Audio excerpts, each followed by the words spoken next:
What's up YouTube, Ian here, and today we are looking at COPPA. So as most of you guys know, COPPA is the Children's Online Privacy Protection Act. So this is an act that is meant to protect the privacy of children.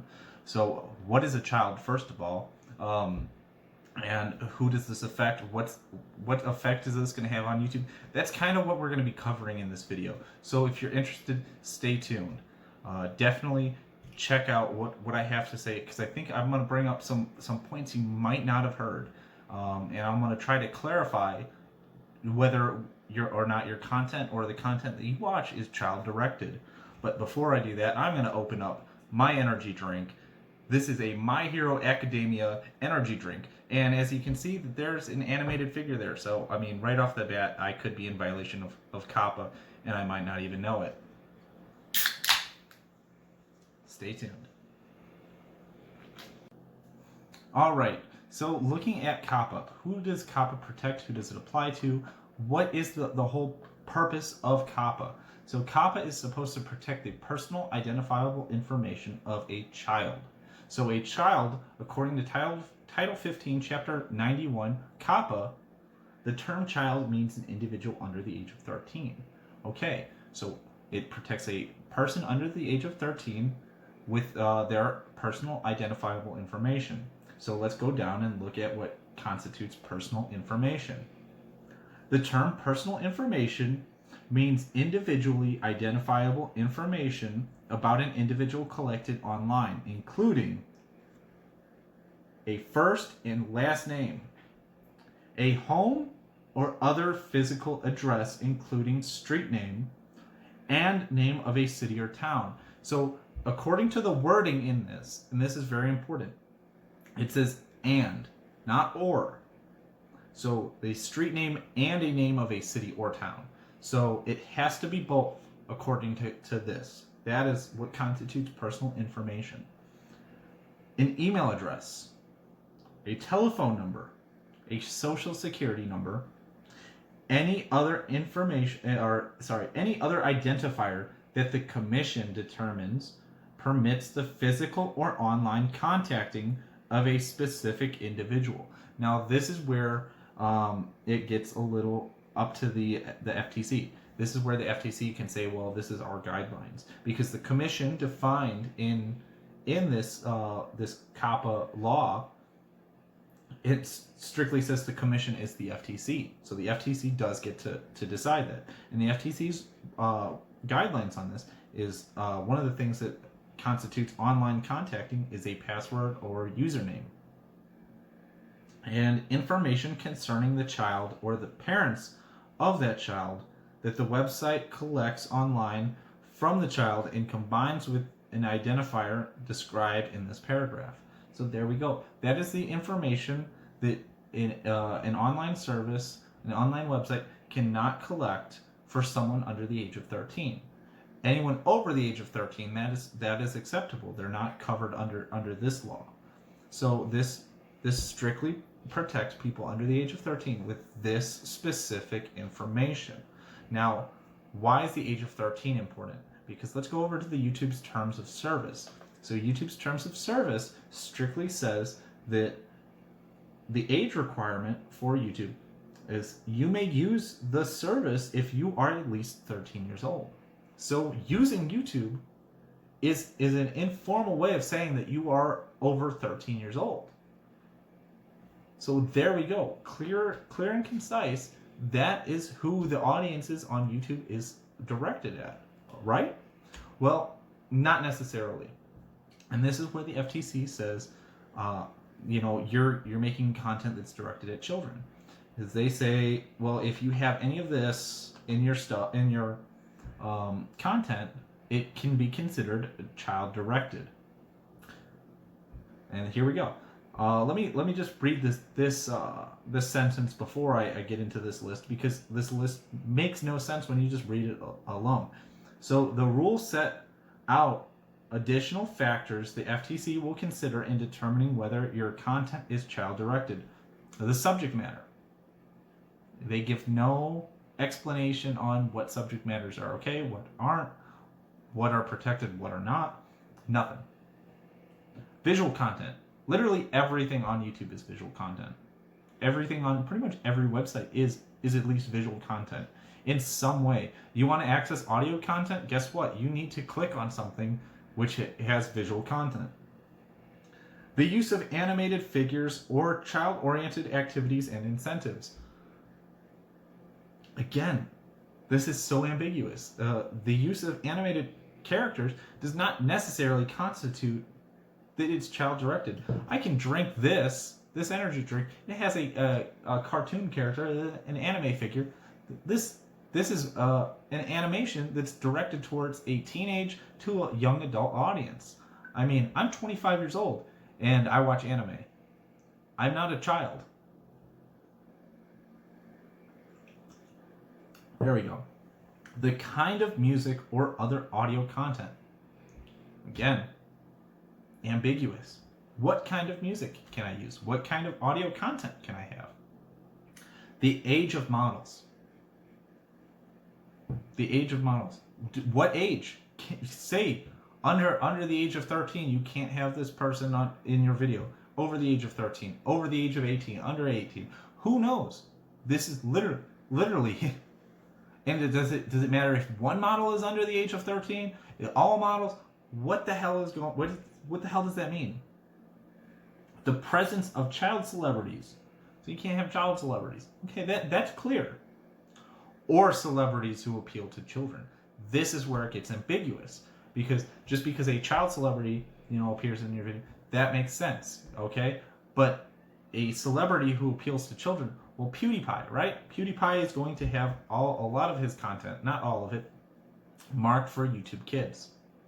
Well, the problem with that is now he's a celebrity that is going to appeal to children. And what happens when he uploads to his regular YouTube account? Now he's in violation of COPPA because he appears in his own videos. This means that a person cannot appear in their own videos. Does that make any sense? Does anyone out there read that or listen to that?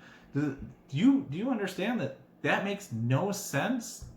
PewDiePie cannot appear in PewDiePie videos because now he is considered a celebrity that appeals to children. Whether the FTC wants to pursue him or not, that is still a case that can be argued.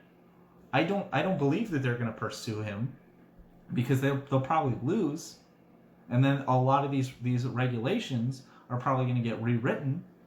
But as it goes right now, according to the FTC's own guidelines, PewDiePie should not be appearing in PewDiePie videos. Language or other characteristics of the site. What language? If I use a whole bunch of expletives, does that make my content not directed at children?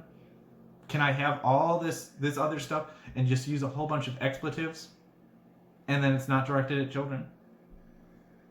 There's no way that an individual can interpret this and get a clear, concise message. Whether advertising that promotes or appears on this site is directed at children. We have no control as content creators over the advertisements that appear. I don't click on advertisements. I have no control whether that happens or not. YouTube will automatically run advertisements if your content is copyright claimed, right? Whether that claim is valid or not. I have live streams that have copyright claims, and one of the things that pops up is, hey, this is going to be monetized by this third party. So my content that I create can be monetized by a third party. The information on the demographic of people that watch my content can be collected to focus those ads. And if it so happens that some of those ads are directed at people that are under the age of 13, even though everything is outside of my realm of control at that point, who gets fined? Does the copyright claimant get fined because they're the ones that are monetizing that? Do I get fined because I'm the one that created it? Who does that apply to? I really want to know, who does this apply to? And again, that it might not be even a valid copyright claim. I've won copyright disputes on my live streams because I'm within the fair use. Not everyone, of those do I win, but when I do, then it goes back to not being monetized because I don't have 1,000 subscribers and 4,000 watch hours, which is what you need at the bare minimum to get monetized. And then let's say I do monetize, I still don't have any control over the information that's collected on my audience, and I don't have any control over anything involved in that. I don't have control over the ads. I don't have control over the information. The only way that I benefit is the fact that ads exist. That's the only way that I'm benefiting. And my content, according to my analytics, the audience, the age that I have is primarily 25 to 30. So there we go. According to that, I've got empirical evidence that my audience is not child-based. So if I have empirical evidence, and in fact, that's the next part. Content and reliable empirical evidence about the age, competent and reliable empirical evidence about the age of the audience. So what happens when my audience age changes overnight? When YouTube starts to suck and I have a content that's focused on video games, which most of the video games that I have are at least rated T for teen, right? And that in itself isn't a government guideline. That really means nothing. That's an industry standard that's not regulated by the federal government. But again, the content that I produce, it's not intended to be aimed at anyone under the age of 13. But as a content creator, if overnight that magically happens, that's something that's outside of the realm of control that a content creator has. Content creator simply uploads the content that they make. Now, if they've targeted all this, and you do have evidence that they are targeting people under the age of 12, then that makes sense. But just because they have empirical evidence about the age of the audience, PewDiePie, right? Let's go back to PewDiePie. He's basically got an army of 9-year-olds that watch him, right? So just based on that, is he kids content? I mean, PewDiePie has said some things that are definitely is not supposed to be taken for anyone who's under the age of 13. It's not directed for anyone under the age of 13, but simply because he's got Minecraft videos and stuff like that. Well, that's his audience. That's the stuff that he does. Is he now a child-directed celebrity? Is he does he have empirical evidence that his audience is under the age of 13? Because according to the terms of service on the content on the platform that he's uploading to, everyone is supposed to be above the age of 13, or at 13 at the very least. This is what doesn't make sense about COPPA. Now, let's move on. So, what is the FTC's role in all this? And let's go to the FTC. We're on the About page of the FTC. And the history of the FTC.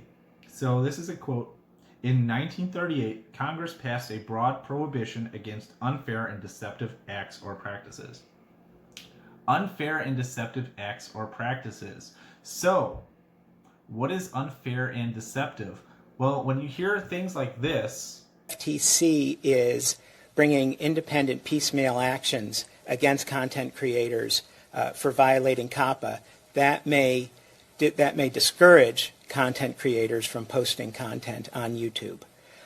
So the analogy that I think of, imperfect, is the expression about shooting fish in a barrel. And YouTube is the barrel, and the content creators are the fish. And so it's a place where this content is centralized, and essentially it's easy for us to find. and then you combine it with a list of ambiguous things that don't even appear in the law. The FTC's guidelines, that's nowhere in the law. I'm looking at COPPA right now. I'm looking at the law, and it doesn't appear anywhere. So where do they get this list of guidelines from? They just made it up.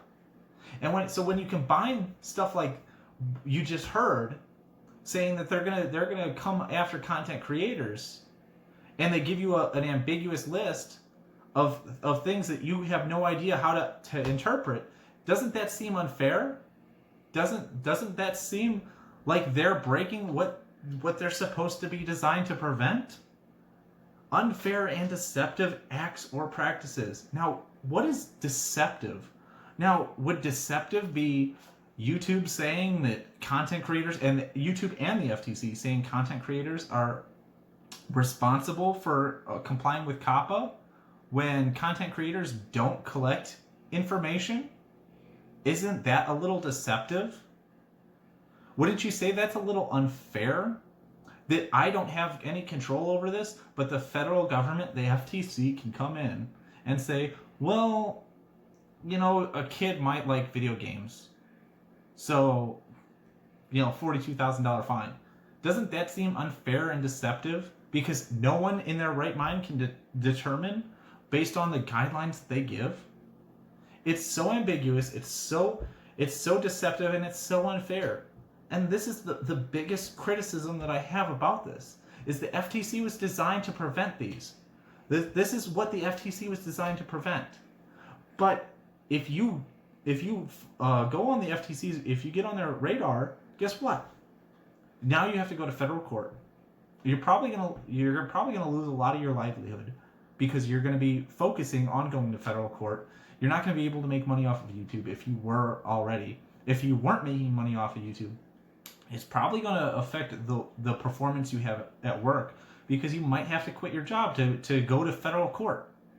You might get fired because you're going to federal court and you're missing your work. It's going to affect your livelihood. And again, does the FTC stand to gain from that? Well, when you hear things like this, it imposes a substantial monetary judgment of $170 million, with $136 million going to the Federal Trade Commission as a civil penalty, and $34 million going to the state of New York. The $170 million judgment is 30 times larger than the largest COPPA civil penalty the FTC has ever previously obtained. It is 3 times larger than any privacy penalty assessed against Google anywhere else in the world. And it is 10 times larger than the civil penalties we have obtained in all of our 31 prior COPPA cases combined. So it's clear that the FTC is getting monetary kickbacks and a monetary benefit from these regulations that are not clear, concise, and coherent. So if they're not being clear, concise, and coherent, and they're getting a monetary benefit, doesn't that make them a business that is using unfair and deceptive acts or practices? So there we have it. I would love to know what you guys think. This is just my beliefs. This is just what I feel. This is no way legal advice. But let me know what you guys think. The crazy thing is that even on the FTC's website, they are using videos that have children actors. And I guarantee that the FTC, any government website you use, is collecting information on the users. So the FTC is essentially in violation of COPPA themselves. Who do you report this stuff to? I'd love to know what you guys think. There's going to be links to everything that I mentioned in the description below. Just let me know what you guys think.